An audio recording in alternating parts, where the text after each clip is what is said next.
Hi, thanks for joining me again here today. I wanted to say something about the whole question of selective attention, stimulus control and COVID-19, which I appreciate again sound like very strange combined concepts, but I hope they're going to become clearer to you over the next few minutes and how, most importantly, you can actually use them in your practice.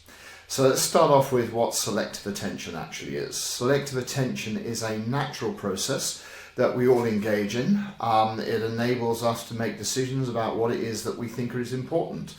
We can't selectively attend to everything because we'll be overwhelmed by the information, so we have a tendency to selectively attend to things which we desire and which we think are of more value to us. So for example, I hope that you are selectively attending at the moment to what it is that I'm actually saying, rather than, for example, what else is going on in the room or what it is that your family are doing at this particular point in time.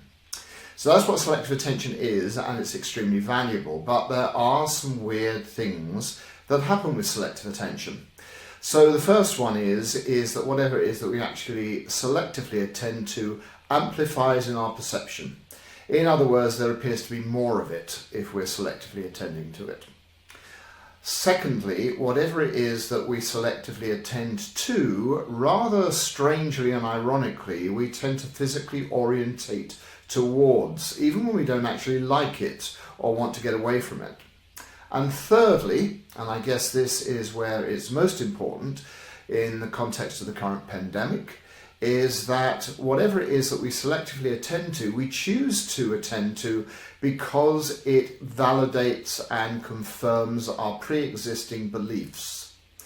So in that particular context, if we have certain beliefs which are unhelpful or negative, and let's face it, many of our clients will have those sorts of beliefs, then what actually happens with selective attention is that they naturally and very normally selectively attend to things that support those beliefs. So let's assume, for example, that I'm a client who is very anxious and I have an underlying belief that the world and other people are threatening. Let's assume that I am somebody who is feeling quite depressed and vulnerable, and I have an underlying belief that I'm helpless.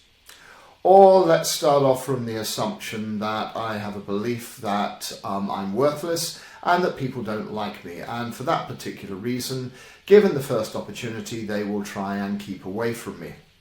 So I hope you can see how typically with our clients, they will tend to selectively attend to any experiences that they actually have which tend to support those particular beliefs. And the net effect of those is to strengthen the beliefs, and in addition to that, to increase the intensity of the emotion that's associated with it, in this instance most commonly anxiety, and also to create more extreme behaviour. So I guess again, in the context of anxiety, this most commonly is some form of avoidance. So I keep away from people, I don't try and do things, and so on and so forth.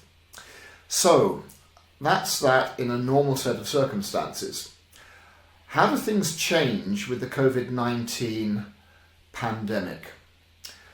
Well, I hope you can already see that we are bombarded by information which comes through to us and which basically confirms some of those unhelpful beliefs that I've already highlighted. And not only is it coming through to us, but that information is coming through to us in an increasingly frequent manner. So some of this is related to pre-existing issues. It relates to 24-hour news, it relates to constant updating on the internet, and so on and so forth. And it's also, of course, been emphasized by the fact that we are all wedded to our smartphones. In fact, you may even be looking at this very moment on your smartphone, to our tablets and to our TV.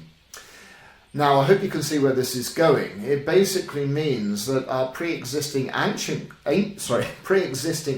clients who have a number of these unhelpful beliefs are actually selectively attending even more than usual to a whole range of confirming evidence for these particular beliefs. So, what happens? Surprise, surprise, they get more anxious. And because there is, in inverted commas, a certain reality to this information, although even here, of course, there's a whole variety of reasons why, in fact, it's actually distorted, but we'll leave that aside for one moment. Because there is so much of this information, people's beliefs become even stronger, and they become more anxious, and they become more avoidant, with more problematic behaviour that interferes with their functioning. So, what should we be doing in order to handle this?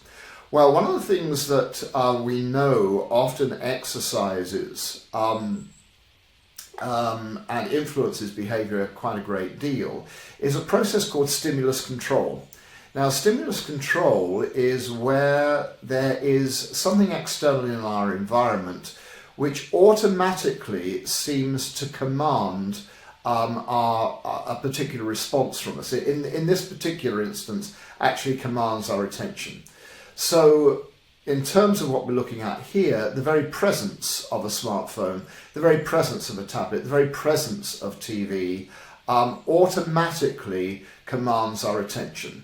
And as a result of that, these particular objects exercise stimulus control over both our anxiety and also our avoidant behaviour. So, what is the practical implication of this? Well, the practical implication of it is not to actually stop looking at the news for obvious reasons, but it is certainly to put boundaries around it, to encourage our clients to not continuously check.